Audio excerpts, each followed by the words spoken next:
I think सब मुझे पूछने लगे कि अरे अरिजीत ने तो रिटायर किया, तो ऐसे मेरे को क्यों पूछ रहे हो, मतलब मेरे पास थोड़ी ना इसका जवाब है। हाँ। उनको पूछो। कितने लोगों ने आपको ये पूछा है कि अरिजीत सिंह के बारे में? मम्मी ने भी पूछा, दोस्तों ने भी पूछा, इंटरव्यू जैसे आपने अभी तक पूछा नहीं वैसे, दैट्स गुड, प्लस पॉइंट मिल गया आपको। बट आर्टिस्ट हो तो आप एक प्रोडक्ट भी हो और एक बिजनेस पर्सन भी हो और एक आर्टिस्ट भी हो, तो आपको खुद को सब तरीके से देखना है। जब आप आर्ट कर रहे हो तो आप उसी पे कंसंट्रेट कर रहे हो, बट आप खुद की करियर को संभाल रहे हो, तो you have to think like a business person also. Dhurandhar देखी आपने? दोनों देखिए। कैसे लगे आपको? This is honest conversation. Very honest. First one was kick ass, same. Second one I didn't like same. Hi Nikita, welcome to Mirchi. Hi. एक बार जोरदार तालियां हो जाए निकिता के लिए। कैसे हो आप? बस बढ़िया। एंड कांग्रेचुलेशंस, गाने को इतना सारा प्यार मिल रहा है। Thank you. अभी दिमाग में क्या चल रहा है exactly? What's the feeling right now? दिमाग में चल रहा है कि क्या क्वेश्चन आने वाला है। दैट्स ट्रूथफुली क्या मैं उसके बारे में ही सोच रही हूँ। बट यस, आपने फीलिंग के बारे में पूछा तो आई फील ग्रेट। तू ही दिशा बहुत प्यारा गाना है एंड मुझे बहुत अच्छा लगता है कि ये गाना मेरी आवाज़ से शुरू होता है। उसमें मैं खुश हूँ। पहली बार हम गाड़ी में जब गाना एकदम ताज़ा निकला था, तो हम गाड़ी में कहीं एक मीटिंग से जा रहे थे कहीं पे, तो गाना निकला और मैंने मैंने एक रील भी डाला उस पर, जेन्युइनली तभी पहली बार सुना है रेडियो पे या व्हाटएवर स्ट्रीम किया मैंने गाना। तो and it's like I didn't know कि गाने का स्ट्रक्चर भी क्या होगा। आई मीन अल्टीमेटली जो बना है गाना, तो तब मेरे आवाज़ से शुरू होता था, कितना अच्छा लगा। इट्स रिमाइंडेड मी ऑफ राब्ता, लाइक वो फीलिंग आया। हाँ। बट बताइए शुरुआत कहाँ से हुई? मतलब ये गाना आया कैसे आपके पास? वहीं से जहाँ से राब्ता। ओके। लाइक आई मेंट कि प्रीतम दा का गाना है तो उसी स्टूडियो में गाना गाया मैंने। यही सवाल था ना, लाइक लोकेशन कहाँ था गाना? लोकेशन। और मतलब आया कैसे आपके पास ये गाना? पहले तो मुझे पता ही नहीं था कि किस फिल्म का गाना है ये, क्योंकि कभी कभार अक्सर ऐसा होता है कि मतलब एक गाना गाते हैं बट हमें ब्रीफ फिल्म का नहीं मिलता है, बस गाने का मिलता है। गाने के लिरिक्स अगर चेंज होते तो वापस गाते हैं, बट हमें पता नहीं होता है कि कौन से फिल्म के लिए जा रहा है गाना। जैसे इसके पहले आवन जावन भी मुझे बाद में पता चला कि ये वॉर 2 के लिए था। तो इसके जैसे इनिशियली मुझे लगा कॉकटेल 2 के लिए, क्योंकि दोनों फिल्म आसपास निकले और दोनों प्रीतम दा के हैं। तो एंड गाना बहुत लवी डवी टाइप का गाना है, तो मैंने सोचा ही नहीं कि भूत बंगला का गाना है। सो जेन्युइनली मुझे पहले लगा कि कॉकटेल 2 में, बट या इट्स। तो ये पता कैसे चलता है फिर? बाद में लोग बताते हैं कि हम लोग इस फिल्म में यूज करें कि डायरेक्टली जब दिखता है? अच्छा, गाने का जो डायरेक्टली तब पता चला? तब मुझे ख्याल आया, क्योंकि मैं थोड़ी लाइक ट्यूबलाइट हूँ तो। हाँ। बाप रे, ओके, काफी इंटरेस्टिंग फैक्ट है। एक्चुअली जिस दिन टीजर आया गाने के 2-3 दिन पहले मैंने कुछ तो एक लाइन रीड अप किया था फिल्म मिक्स के लिए, और तब वो फिल्म का सीन पे हमने डब किया वो बात, क्योंकि आई थिंक लिपसिंग के साथ कुछ तो एक चीज वापस से करना था। तो तब मैंने मतलब सीन देखा, तब मैंने वो ये तो भूत का गाना है। तो तब मुझे पता चला। तो ये कब रिकॉर्ड हुआ था गाना? इनिशियली कब रिकॉर्ड हुआ था? शायद 6-7 महीने पहले या उससे भी पहले हो सकता है। बट रिसेंटली मैंने जस्ट गाने के 2-3 दिन रिलीज होने के पहले ये सब रीड अप किया था। बेस्ट आपको रिएक्शन अभी कुछ आया है गाने के बाद किसी से, फैमिली, फ्रेंड्स, इंडस्ट्री से? मतलब रिएक्शन तो ऐसे थोड़ी ना कोई। हाँ, बट स्टिल एक मैसेज या कुछ आता है ना कि अच्छा है गाना, गुड, कुछ तो एक। आई थिंक सब मुझे पूछने लगे कि अरे अरिजीत ने तो रिटायर किया, तो ऐसे मेरे को क्यों पूछ रहे हो, मतलब मेरे पास थोड़ी ना इसका जवाब है। उनको पूछो।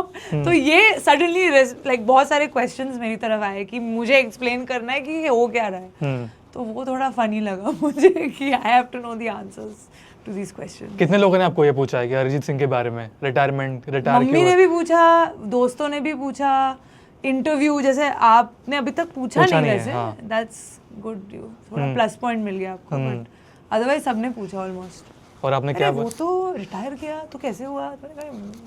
बट आई थिंक उन्होंने खुद भी बोला है ना कि उनके गाने तो आते रहेंगे 1-1.5 साल के लिए, उन्होंने रिकॉर्ड किए पहले। जैसे होता है कि जैसे आपको बताया कि वी रिकॉर्डेड इट, मतलब 6-7 महीने पहले, तो वो तो हो गए और गाने। या वैसे आपके लिए कोई टफेस्ट गाना रहा है अब तक जितने भी आपने गाए ये गाना टफेस्ट तो इस गाने की नहीं, मैं स्पेसिफिकली इन जनरल पूछ रहा हूँ। सबसे टफ रिकॉर्डिंग था मेरा सबसे पहला गाना नॉट राब्ता, जो तमिल में गाया था मैंने रहमान सर के लिए आई फिल्म में। उस गाने का नाम था लेडियो। पहले तो वो मेरा सबसे पहला रिकॉर्डिंग था 2013 I think 2013। So huge film. I didn't even मतलब मैं खुद को अब तब सिंगर भी नहीं समझती थी, और तब मैं स्टूडियो पे रहमान सर रिकॉर्ड कर रहे, मैं गाना गा रही हूँ तमिल में, वो भी बहुत ऊंची आवाज़ में, बहुत फास्ट कॉम्प्लिकेटेड लिरिक्स। तो हर पैरामीटर से बहुत टफ था मेरे लिए। सो आई थिंक टिल डेट वो सबसे डिफिकल्ट रिकॉर्डिंग रहा, बट सबसे चैलेंजिंग कह सकते हैं। बट निकिता, जब मैंने आपके जर्नी के बारे में पढ़ा भी और मैं आपको पहले रेड कार्पेट पे मिल चुका हूँ, हर लैंग्वेज में आपने गाया, मोस्ट ऑफ द लैंग्वेजेस आपने गाने गाए, ठीक है, 3 to 4 languages if I am not wrong. या 3 to 4 लैंग्वेजेस। जर्नी आपकी रही आई थिंक 13 ईयर्स, 2013 से अगर मैं काउंट करूँ। कैसे रही आपकी जर्नी? मतलब कुछ इंटरेस्टिंग चीज़ें तो आपको अपने बारे में सीखने मिली है या पता चली है खुद के बारे में? मुझे लगता है मैं तो सेम ही हूँ तब से और अब तक।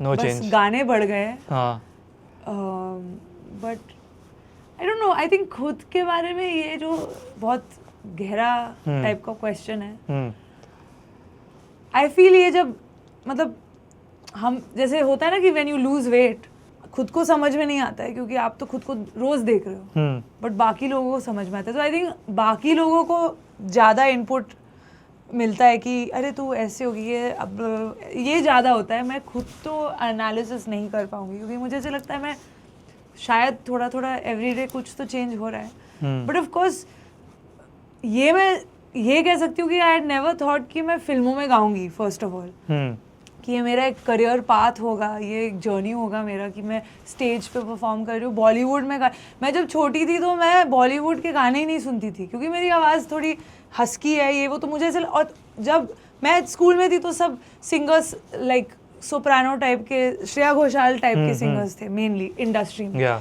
तो मुझे ऐसे लगता था कि मेरे लिए ये नहीं बना है, तो मैं उस पर ध्यान ही नहीं देती थी। मैं सिर्फ वेस्ट के आर्टिस्ट को सुनती थी और मैं हिंदुस्तानी सीखती थी बचपन में, तो ये सब चीज़ों में मेरे इंटरेस्ट ज़्यादा था। तो आई हैड नेवर थॉट कि मैं फिल्मों में गाऊंगी और जो हो रहा है अब ये सब होगा। सारी उस तौर से देखा जाए तो ऑफकोर्स बहुत चीज़ें चेंज हुई हैं, बहुत चीज़ों के साथ मैंने अडेप्ट किया है। सबसे बड़ी चीज़ से मैंने अडेप्ट किया है कि लोग कोई टाइम नहीं रखता है इस इंडस्ट्री में। ओके वो मेरे लिए ये बहुत बड़ा चीज़ था क्योंकि मैं बहुत लाइक ऑन टाइम वाली बंदी हूँ। लाइक कोई मुझे 5 बजे कहीं पे बुलाएगा तो मैं 4:45 4:50 पहुँच जाऊँगी, वैसा, क्योंकि मेरा अपब्रिंगिंग वैसा है। तो ये फर्स्ट चीज़ मुझे अनलर्न करना पड़ा कि थोड़ा चिल रहना पड़ता है इस इंडस्ट्री में।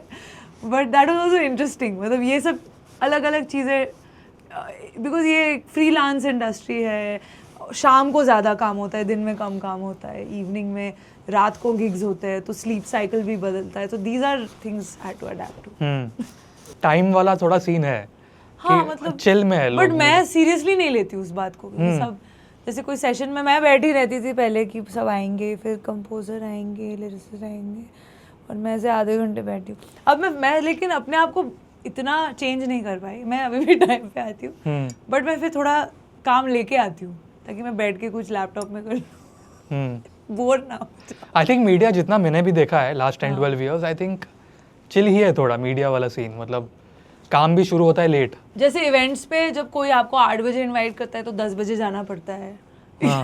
ये सब मैंने इंडस्ट्री में होते हुए सीखा है। हाँ, और क्या सीखा आपने इंडस्ट्री से?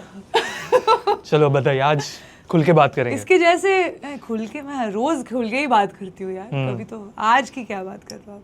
और आप पूछो कुछ। वही इंडस्ट्री से और क्या सीखा आपने? एक तो आपने टाइम का बोला। हाँ, टाइम का बोला, फिर और क्या बोला? एक तो हाँ, पहले मैं ये मतलब सेल्फ ग्रूमिंग की बात कर रही हूँ कि पहले मैं ऐसे, एक्चुअली अभी भी करती हूँ कभी कभी, बट ऐसे लाइक घर के कपड़ों में स्टूडियो पहुंच जाती थी, और कभी कभार बहुत एम्बैरेसिंग हो गया घर के कपड़े, मतलब बहुत ऐसे कोई कुछ भी मेकअप नहीं है फेस पे, ऐसे टी शर्ट शॉर्ट्स पहन के, क्योंकि स्टूडियो पे गाना ही तो है ना, मतलब और क्या करना है, तो चेहरा से क्या मतलब है। फिर लोग ऐसे BTS टीम लेके आ जाते थे कभी कभी, हम BTS ले रहे, फिर BTS में कितना ऐसे बकवास लगती थी। ये आप शुरुआत की बात कर रहे हो, जब शुरू किया था तो फिर तब मैंने पैप्स सीखा नहीं कि थे। यार मतलब काम पे थोड़ा तैयार होके लाइक, फिर मेरे दोस्तों ने बताया कि तू सिंगर है, सेलिब्रिटी है, थोड़ा बिहेव कर वैसे। फिर ओ अच्छा ओके, मतलब लोग नोटिस करते ये चीज़ें, okay I have to behave like a celebrity. So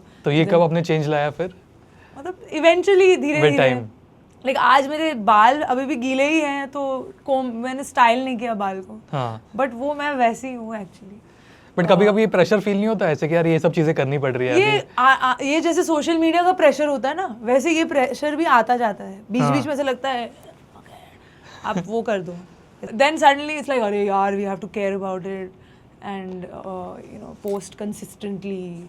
तो ये प्रेशर का मतलब एक वेव होता रहता है कि कभी कभी बहुत प्रेशर हम खुद को ही देते हैं, फिर खुद ही डिसाइड करते हैं कि फक इट, फिर खुद मतलब यही चलता रहता है। बट कहीं से तो आता होगा ना ये प्रेशर, जो एक चीजें करनी, मैनेजर्स, पीआर्स या और कहीं से? ऑफ कोर्स आर्टिस्ट हो तो आप एक प्रोडक्ट भी हो और एक बिजनेस पर्सन भी हो और एक आर्टिस्ट भी हो, तो आपको खुद को सब तरीके से देखना है। जब आप आर्ट कर रहे हो तो आप उसी पे कंसंट्रेट कर रहे हो, बट आप खुद की करियर को संभाल रहे हो, तो you have to think like a business person also. आपको सोचना पड़ेगा कि जैसे मैंने ये भी it's a part of it ना, कि आप स्टूडियो पे थोड़ा ड्रेसअप करके जा रहे हो, that's your presentation, that's your aura.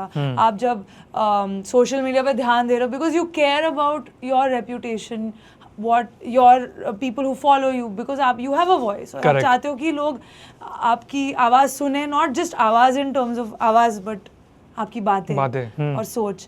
तो ये काफ़ी contradicting but एक सुंदर चीज़ भी है कि आपको इस पे ध्यान भी रखना है और कभी कभार उसके बारे में थोड़ा ignorant भी रखना है, क्योंकि you have to be pure to your art। तो ये एक बैलेंस रखना बहुत ज़रूरी है। तो पहले आपने टाइम बोला, सेकेंड इज सेल्फ ग्रूमिंग, ठीक है? हाँ।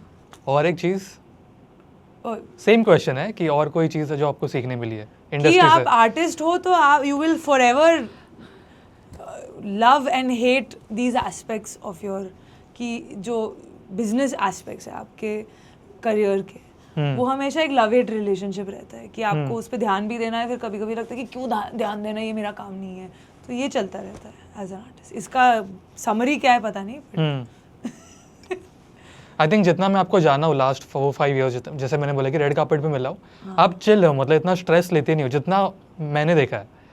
इतना टेंशन वाला सीन नहीं है आपका। टेंशन क्यों लूँ मैं, किस चीज़ की टेंशन? इन जनरल ऐसे लोग होते हैं ना, ओवर थिंकर्स होते हैं। मैं बहुत ओवर थिंक करती हूँ। लगते नहीं हो अब? वो लगने वाली बात अलग है, बट नहीं, मैं बहुत ओवर थिंक भी करती हूँ और अंडर थिंक भी करती हूँ, दोनों ही। वही मैं बोल रही हूँ, खुद का इम्बैलेंस ही चल रहा है।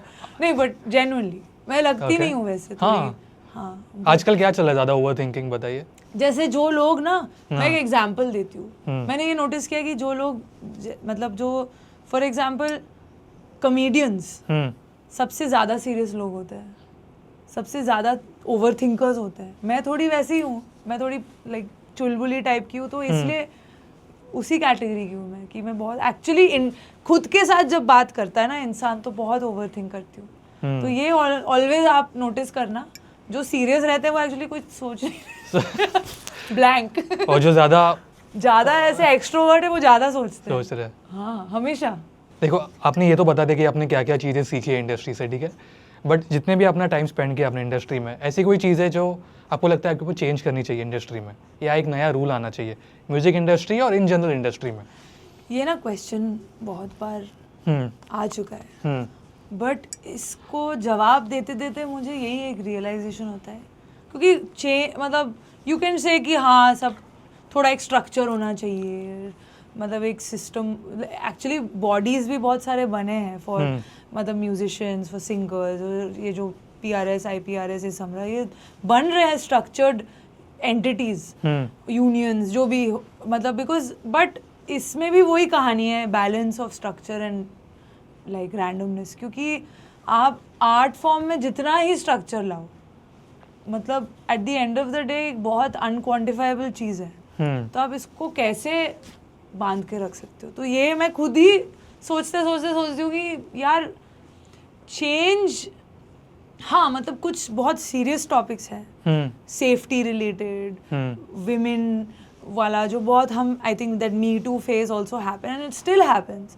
सो इन सब चीज़ों को लेके डेफिनेटली चेंज, और हम देख भी चुके हैं, ये नहीं कि चेंज होना चाहिए, मैं कहना चाहती हूँ. लाइक आई थिंक हो चुका है, वो थोड़ा हो चुका है, हो रहा है. इस चीज़ को मिसयूज भी करते हैं लोग, बहुत लड़कियां मिसयूज करती हैं, लड़के भी मिसयूज. तो ये एक चलता रहेगा, different angles of things that need improvement.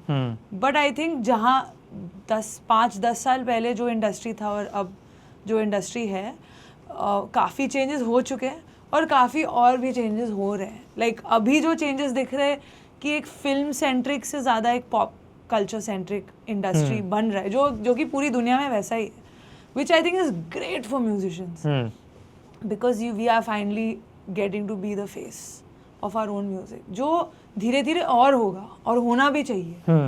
क्योंकि इसी से म्यूजिक इंडस्ट्री का एक डिपेंडेंसी कम होगा फिल्मों से. तो ये चेंज तो होता ही रहेगा. या आपकी कोई रिसेंट फेवरेट एल्बम्स रहे हिंदी में, द होल एल्बम जो आपको बहुत प्यारा लगा है हिंदी में? लास्ट 2-3 years, नॉट रिसेंट मतलब अभी वाला, बट लास्ट 2-3 years.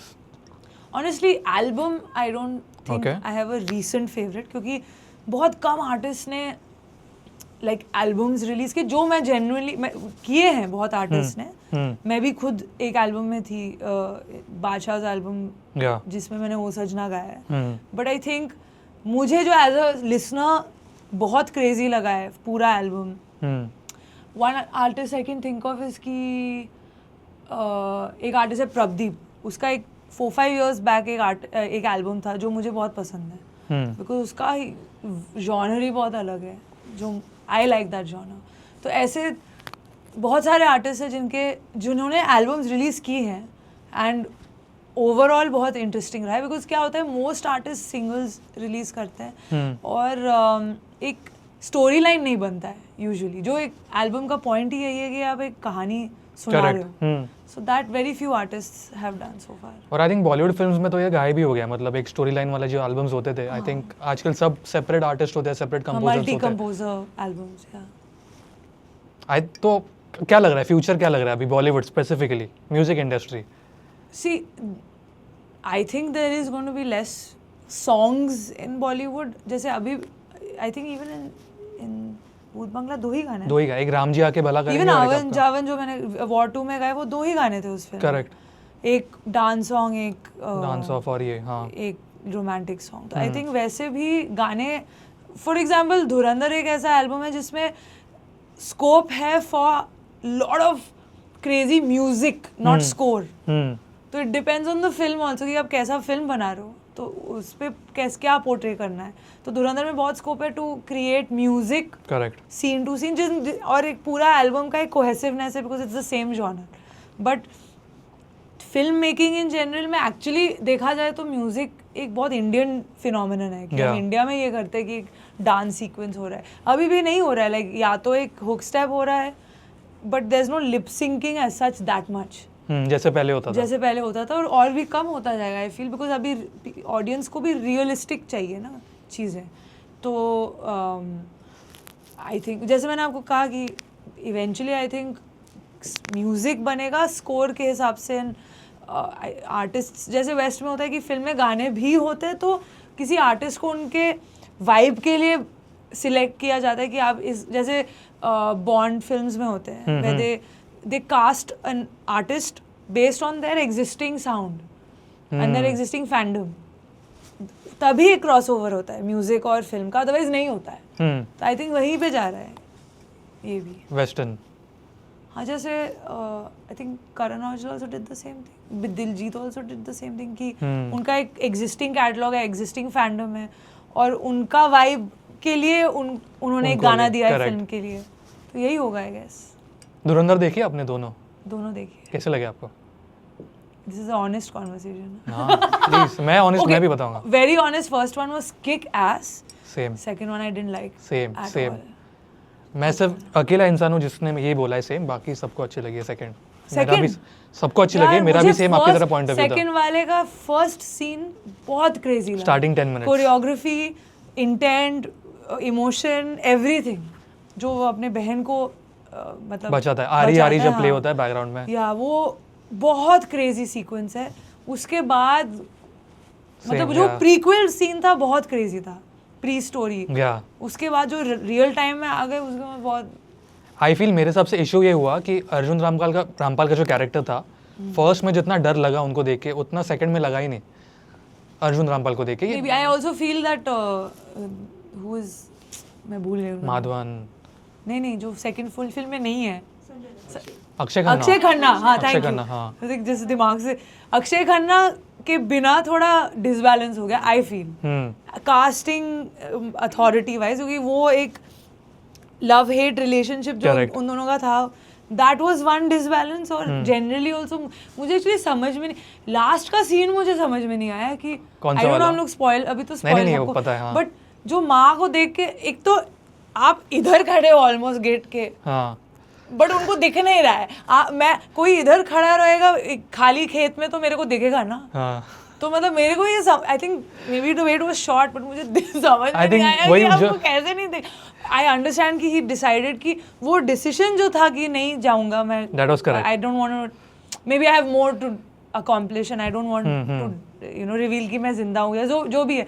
बट वो जो जैसे शूट किया ऐसे लग रहा है वो गेट तक आके चला गया और मम्मी को दिखाई नहीं दिया, मतलब मुझे बहुत फन लगा। आई थिंक वही जो सिनेमैटिक लिबर्टी लोग लेते हैं। जो did you wait for the देखा मैंने पोस्ट क्रेडिट सीन भी बाद में, मुझे समझ में नहीं आया कि क्या क्यों था, मतलब usually post credits actually, sorry अभी इस पे बहुत बात कर सकते, नहीं प्लीज बताइए टाइम जो जहाँ पे रिवील हुआ दूसरा जो अंडर, मैं इतना ही बोलूँ मे बी जो एंड वाला, हाँ, जहाँ पे रिवील हुआ एक और कैरेक्टर जो एक्चुअली अंडर कवर, एक डिस्क्लेमर रहता है गाइस, स्पॉयलर्स अभी आप बात करो, स्पॉयलर्स, या जहाँ पे राकेश बेदी, हाँ राकेश बेदी को रिवील किया कि he was also a spy, Indian spy, film वहाँ पे खत्म होना चाहिए, वो क्रेजी एंडिंग होता, बट मुझे बहुत ड्रैग्ड आउट लगा उसके बाद, मतलब खींचा उन्होंने, मतलब वो एकदम करेक्ट एंडिंग होता, as a they could have kept that as a that ending wala spoiler also, yeah they could, that post credit thing, yeah they could have ended it there, मतलब फिर वो एकदम अच्छा एंडिंग होता है। मतलब जितना मुझे पता है वन जब रिलीज हुई थी उसके बाद भी उन्होंने बहुत सारे सीन्स ऐड किए शूट करके, तो बहुत सारे सीन्स ऐड अप हुए, तो इसीलिए भी ये थोड़ा वो लगा थोड़ा बट या सेम पॉइंट ऑफ व्यू मेरा भी था, मुझे भी सेकंड इतनी अच्छी नहीं लगी, मुझे तो एकदम अच्छी नहीं लगी, same I mean honest opinion is honest same as audience और हमारे से बहुत लोग हैं, इतने मेजॉरिटी कम है बट है really, हाँ like ज़्यादातर लोगों को अच्छा लगे of course, it has crossed 1000 CR, नया क्लब चालू कर दिया in India, 1000 CR club, I don't why would anyway, अभी अगला question पूछो। see honest disclaimer, जैसे आपको बताया मैंने कि मैंने बचपन में बॉलीवुड बहुत कम कंज्यूम किया है, क्योंकि मैं थोड़ी वैसी थी बचपन में कि मैं ज़्यादा इंग्लिश म्यूज़िक भी सुनती थी, इसीलिए व्हाट यू सेड ना कि बहुत चेंज आया कि नहीं लाइफ में, तो आई थिंक अभी मैं मतलब सिनेमा देखने लगी हूँ ज़्यादा। एक्चुअली मैं मेरे घर में दोनों पेरेंट्स डॉक्टर्स हैं, तो हम लोग फिल्म ही नहीं देखने जाते थे, बेयरली, मतलब बचपन में बहुत कम फिल्म देखा है मैंने, क्योंकि मम्मी पापा के पास भी टाइम नहीं होता था, और मैं मतलब ऑब्वियसली नहीं लेके जाएंगे तो मैं कैसे देखूंगी जब छोटी थी, तो मैंने फिल्म और म्यूजिक बहुत कम कंज्यूम किया था बचपन, अब मैं एंजॉय करने लगी हूँ। तो अभी आप कौन सा कंटेंट ज़्यादा कंज्यूम कर रहे हो? OTT, theatres? OTT more, but as an artist and also being somebody जो इंडस्ट्री में काम कर रहा है, अपना फ्रेंड सर्कल भी वैसा कि we end up going to see films in the theatre. आज भी शायद हम लोग पैलेडियम जाएंगे एक फिल्म देखने, तो वो एक कल्चर अब बना है अडल्टहुड में। तो ये एक चेंज आया मेरी लाइफ में कि फिल्मों की जिंदगी, मतलब फिल्मों के वर्ल्ड में रह के अब ये इंडस्ट्री को मैंने ज़्यादा अंदर से भी देखा है और एज अ कंज्यूमर भी देख रही हूँ। बट निकिता, हम लोग इंडस्ट्री की बात कर रहे थे ना पहले, एज एन आर्टिस्ट अभी भी आपको कोई चैलेंजेस फेस करने पड़ रहे हैं अभी भी? एनीथिंग? जैसे जब मैंने बात की थी पहले आर्टिस्ट से, तो बहुत लोगों को पैप्स नहीं जमता है, दे फील कि वो प्रिवेसी इन्वेड हो रही है उनकी कहीं ना कहीं। जो नए अभी फैक्टर्स ऐड हुए हैं फॉर द आर्टिस्ट, तो ऐसी कोई और चीज़ है जो आपको लगता है कि चैलेंजिंग है यार? नहीं है, के घर के अंदर आ जाते थे कि अभी आजकल तो कहीं भी घुस रहे हैं, जिम के बाहर, सैलून के बाहर, तो एक प्रिवेसी जो होती है वो कम हो गई है for the artist, for the actors. anyone from the industry. I don't think Paps care about me that much to invade my privacy, so it's chill. मैंने एग्जाम्पल दिया पैप्स वाला का एग्जाम्पल दिया, बट ऐसी कोई और चीज़ ये है। अच्छा प्रॉब्लम है होना वैसे। हाँ। मतलब इतना आपको अटेंशन दे रहे कि अभी इम्पोर्टेंट भी है ना सोशल मीडिया पे विजिबिलिटी, ऐसा मुझे लगता है। तो अब मैं आप क्या कहना चाहते कि मैं पैप्स को बोलूं कि मैं प्लीज पैप्स का तो मैंने एग्जाम्पल दिया, पैप्स का तो एग्जाम्पल दिया, बट ऐसी कोई और चीज़ है जो ये लोगों को चैलेंजिंग लगती है पैप्स के, ऐसे आपके लिए कोई चीज़ है क्या यार अभी challenging things as an artist? मतलब it is sometimes may be exhausting कि आप बार बार प्रेजेंटेबल हो, बार बार आपको सोचना पड़ रहा है कि जैसे आपको कहा कि पहले मैं ऐसे ही चली जाती थी स्टूडियो, अभी थोड़ा सोचना पड़ता है कि थोड़ा सज के जाओ, पता नहीं कोई BTS दिया, या मैं पूछ लेती हूँ कि आप कुछ शूट कर रहे हो क्या बिहाइंड द सो ये, but I think it's part of the job यार। अभी कोई एयर हॉस्टेस को भी हेयर एंड मेकअप करके ही तो करना पड़ता है अपना काम, so it is part of your job and our job I think the plus outweighs the minus, क्योंकि आपका इतना फन, हमारा इतना फन जॉब है कि we should never have to complain that हर समय we have to be ready you know for anything, क्योंकि दैट्स ग्रेट यार। मतलब आप ऑब्वियसली कुछ फन कर रहे हो तो उसका कुछ तो मेहनत होगा पीछे, तो करो ना मेहनत। तो मेरा तो यही फिलॉसफी है। या देखो मैंने तो अपने बहुत सारे सवाल पूछ लिए, अब मुझे पूछना है? नहीं, आपके लिए और भी सवाल है, अच्छा, बट फैंस के हैं, लोगों के हैं जिन्होंने मुझे सवाल भेजे, मैं आपको पूछने वाला। अभी आपके ऊपर, आपको इग्नोर करना है, आपको इग्नोर मैं करो। इग्नोर क्यों करूँ यार? अगर कोई सवाल आपको नहीं अच्छा लगा तो मतलब रेडी? आपने छान के किया ना। हाँ, मैं सेलेक्ट ही कर रहा हूँ वैसे भी। पहला सवाल है, वैसे निकिता आपका सपना क्या है, एक एम क्या है अभी पर्सनली और प्रोफेशनली करंटली? अरे बाप रे, CV वाला क्वेश्चन। हाँ, शॉर्ट में बता सकते हो आप, डिसअपॉइंट नहीं करते फैन को। नहीं, हाँ ये एम वाला मतलब शॉर्ट टर्म गोल होता है, लॉन्ग टर्म गोल, जैसे 5 किलो कम करना है, ये एक शॉर्ट टर्म या लॉन्ग कुछ टर्म भी हो सकता है, कुछ भी हो सकता है। Depends on how active. I think खुद के जैसे आपने एल्बम्स के बारे में पूछा, तो मुझे ऐसे एक वो ऐसा हो गया कि यार मेरे को फिर एक अच्छा सा एक क्रेजी एल्बम रिलीज करना चाहिए, and that's definitely okay, both short term and long term goal. ठीक है, ओके। नेक्स्ट, ऐसी कोई चीज़ है, आपकी क्वालिटी है जो आपको इम्प्रूव करनी है, सीखनी है एज अ पर्सन? खुद के बारे में ऐसी कोई चीज़ जो आपको इम्प्रूव करनी है? Lot of things. ओके, कोई एक बताना चाहोगे तो? मैं ब्लैंकिंग इतना लॉट ऑफ थिंग्स बोल के ब्लैंक। इसीलिए नहीं आप बताओ ना मानसी। ओवरथिंकिंग, थोड़ा आई एम स्पॉन्टेनियस, बट हाँ आई थिंक थोड़ा चिल, जैसे मैं दिखती हूँ वैसा बनना भी चाहिए, और उसके अलावा तो और भी चीज़ें, बट वो मैं खुद के लिस्ट के लिए, आपको नहीं बताऊंगी। ठीक है, आपके टॉप 5 करंट फेवरेट आर्टिस्ट अगर कोई होगे तो ये मैं ऐड कर रहा हूं। टॉप 5 टॉप 10 ये आप रेडियो के लिए छोड़ो, टॉप 10 काउंटडाउन, तो चेंज करते हैं आपकी फेवरेट आर्टिस्ट। चलो टॉप 5 ही नहीं, फेवरेट आर्टिस्ट। ये तो और भी खतरनाक क्वेश्चन। तो इसको सिंपल कर, फेवरेट आर्टिस्ट आप किसको अभी करंटली सुन रहे हो, कौन से आर्टिस्ट? चलो और सिंपल कर दिया। राइट नाउ मैं एक आर्टिस्ट को बहुत सुन रही हूँ, कॉल्ड कॉनर प्राइस। ओके, बस यही जवाब था। ठीक है। आपके लिए फेवरेट फूड डिश या फूड कौन सा पसंद है आपको? क्यूजीन पूछ रहे हो। सिंपल दाल चावल, और थोड़ा कम सिंपल करना है तो आलू भाजा, थोड़ा और कम सिंपल करना है तो डीम शेद्दो, जैसे बोंग वाला। ठीक है, और मुंबई में आपकी कोई फेवरेट फूड प्लेस है ऐसे जहाँ पे आप जाते हो? मुंबई में सुशी खाने का नहीं, मैं थोड़ा एक्स्ट्रा बन रही हूँ, but I love sushi. Sushi, I don't know but Mumbai में क्या खाना चाहिए, मतलब होते हैं ना एक फूड स्पॉट्स होते हैं स्पेसिफिक, ऐसे कुछ नहीं है आपका कोई मुंबई में? कैफे स्पॉट्स है, कौन बट सा? कौन सा नहीं बताऊंगी, अच्छा, privacy.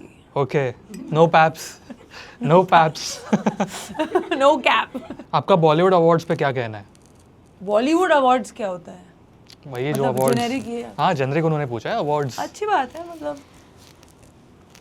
looks nice to have a shelf of awards. No, I think it is always मतलब incentivizing कि आप awards मतलब सेलिब्रेट करो, कोई फिल्म को सेलिब्रेट करो, आर्टिस्ट्स को सेलिब्रेट करो, और अभी तो बहुत सारे अवार्ड्स हैं अलग अलग टाइप के। एक बंगाल में स्टेज क्राफ्ट अवार्ड्स भी है जिसमें they celebrate, I like that actually, like they celebrate the whole tech, there are categories for हर technical it's a technical award, मतलब for sound design and script, मतलब बहुत सारी चीज़ें हैं, तो ऐसे तो बहुत definitely celebrate करना चाहिए, keeps us motivated. Live shows और लाइव गिग्स पे आप क्या पहनना चाहते हैं? और दूसरा सवाल, दूसरा है कि कंफर्ट क्लोथ्स क्या है आपके? अब मेरा आंसर है कि थोड़ा ये क्रॉसओवर होता है मेरे जिंदगी में, because I like to wear, I don't always enjoy wearing stage clothes on stage, क्योंकि मुझे थोड़ा personality अच्छा लगता है stage के कपड़ों में, so I like wearing something that is kind of in the mix of ultra high fashion but also comfortable, क्योंकि मैं बहुत कूदती हूँ stage पे, बहुत मतलब उछलती हूँ इधर उधर, तो I like to be comfortable, I like my feet to be comfortable and also at the same time wear something glamorous. तो मुझे boots बहुत पसंद है, sneakers बहुत पसंद है, but at the same time मतलब I like, मतलब it's always like a blend of fashion and comfort मेरे लिए. तो जैसे आज मैंने एक ट्रेंच कोट पहन लिया, क्योंकि कंफर्टेबल भी है और कूल भी लगता है, तो जो भी कंफर्टेबल और कूल का एकदम बीच में हो, स्टेज के लिए भी लाइफ के लिए भी. और कभी कभार मैं एक्चुअली कभी कभार नहीं, ऑलमोस्ट एवरी शो में मैं खुद को स्टाइल करती हूँ, खुद कभी कभी आउटफिट्स डिज़ाइन भी करती हूँ और सेल्फ एप्लिक वर्क भी करती हूँ, क्योंकि मुझे बहुत मज़ा आता है टू डू, मतलब to style also and to create, मतलब हाथ का कुछ किया हुआ काम. अब मेरे एक्सेसरीज बहुत है शोज में जिसमें हैट्स पहनती हूँ एंड स्टफ. मुझे एक सवाल याद आया, मतलब नॉन फैशन सवाल है. ऐसा मैंने सुना या पढ़ा था कहीं पे कि आपने कहीं पे बोला था कि जिस वीडियो में आप फीचर नहीं करोगे वो आप गाने भी रिकॉर्ड नहीं, ऐसे कुछ तो था. I might be wrong. ये कहाँ सुना है? थिंक सो सुना है. कहाँ से, किसने बोला? नहीं मुझे याद नहीं एग्जैक्टली. अभी बताओ मुझे. एक्चुअली बट सच है नहीं? नहीं सच है. है ना? हाँ पता है. नहीं एक्चुअली 2 साल पहले मैंने डिसाइड किया कि क्या हो रहा है कि स्पेशली लॉकडाउन के टाइम में बहुत लोगों ने एक तो लेबल्स खोल दिए, मतलब यूट्यूब चैनल खोलना ही लेबल हो गया बेसिकली. करेक्ट. तो बहुत माइक्रो लेबल्स शुरू हो गए, इन्फ्लुएंसर्स के साथ म्यूजिक वीडियोस बनाने लगे, बिकॉज फिल्म रुक गया ना, लाइक फिल्म मेकिंग रुक गया, शूट्स रुक गए, तो सब ने ये सब शुरू कर दिया. एंड क्या होता है कि आप जैसे मैंने दीपिका के लिए गाया है, कियारा के लिए, वेरी ए लिस्टर एक्टर्स के लिए मैंने आवाज़ दिया है फिल्मों में. तो अभी वो एक प्लेबैक सिंगिंग एक अलग कैटेगरी का चीज़ है, राइट? और बहुत ए लिस्टर काम किया है मैंने. तो उसके बाद क्या हो रहा था, सब मतलब कमीशन करके लाइक रिकॉर्डिंग के लिए किसी पे भी कुछ भी म्यूजिक वीडियो बना, no disrespect to any artist, but there was no quality control कि आप किसके लिए गा रहे हो. और एक मतलब और क्यों, मतलब मैं क्यों प्लेबैक सिंगिंग करूँ एक नॉन फिल्म चीज़ के लिए, क्योंकि फिर मैं प्लेबैक सिंगर ही हो गई. मैं अपना मतलब फिल्म में एक स्क्रिप्ट है, एक कास्ट है, एक स्टोरी है, तो उसमें गाना अलग चीज़ है. बट आप म्यूजिक वीडियोस के लिए कोई और परफॉर्म कर रहा है बट आप गा रहे हो, वो तो अलग चीज़ हो गया ना. तो और उसमें भी आपका कोई इट्स नॉट कि मतलब कास्ट ए लिस्टर नहीं है इसलिए, बट उसमें कोई मतलब स्टोरी लाइनिंग नहीं है, फिल्म नहीं है, तो अब मैं क्यों गाऊँ उसमें. तो फ़र्क क्या है दोनों में फिर. एंड ऑल्सो आपकी एक ब्रांड की जो एक एक्सक्लूसिविटी है, एक क्या कहते हैं, लाइक एक लीग में आप हो, आप उस चीज़ को डाइल्यूट कर रहे हो. तो मुझे लगा कि यार मैं फिल्म में तो गा ही रही हूँ, तो नॉन फिल्म में मैं खुद ही म्यूज़िक वीडियो में रहूँ और खुद के गाने रिलीज़ करूँ, क्योंकि ये अलग चीज़ है, वो अलग चीज़ है. तो इसलिए मैंने ना बोलना, बिकॉज पहले मुझे ना बोलने में बहुत वियर्ड लगता था कि अरे ऑकवर्ड हो जाती. फिर मुझे लगा कि नहीं यार, मतलब किसी ना किसी time you have to take your own artistic stand. तो मैंने बहुत मतलब अच्छे कंपोजर्स को भी प्यार से समझाया कि यार फिल्म के लिए ऑफकोर्स आपके लिए गा दूँगी मैं, क्योंकि I started my career with that. But जैसे बादशाह को मैंने भी बोला कि ओ सजना के टाइम में कि this is my like belief now, तो please like feature me in the video, because that's what I am doing with non film. तो we did that. And so similarly I think हाई होकू में भी I featured with King. तो basically आप खुद के लिए अगर एक स्टैंडर्ड सेट करोगे तभी तो आप उस चीज़ को इम्प्लीमेंट कर पाओगे. सो दैट वाज द वही, it's important to say no sometimes, जो बहुत लोग नहीं सीख पाते. For no reason, it's for a belief that you have created कि मैं प्लेबैक सिंगर हूँ और एक पॉप आर्टिस्ट हूँ. ये 2 जर्नीज बहुत अलग है, साथ में मिलते भी हैं, बट उनके इंडिविजुअल प्रोजेक्ट्स में वैसे ही मेंटेन हो. ये नहीं कि आप प्लेबैक सिंगिंग म्यूजिक वीडियो में भी कर रहे हो और फिल्म में भी कर रहे हो और अपने गाने भी रिलीज कर रहे हो, तो फिर उसमें कोई डिफरेंशिएशन नहीं हुआ. Thank you so much Nikita. Thank you so जाने से पहले एनी मैसेज फैंस को आपके जो बोलना है तो it is the fans. Be you and don't go to the studio in your home clothes. That's what I learned. That's an interesting tip. Thank you so much. Thank you. And all the best. Thank you. Thank you.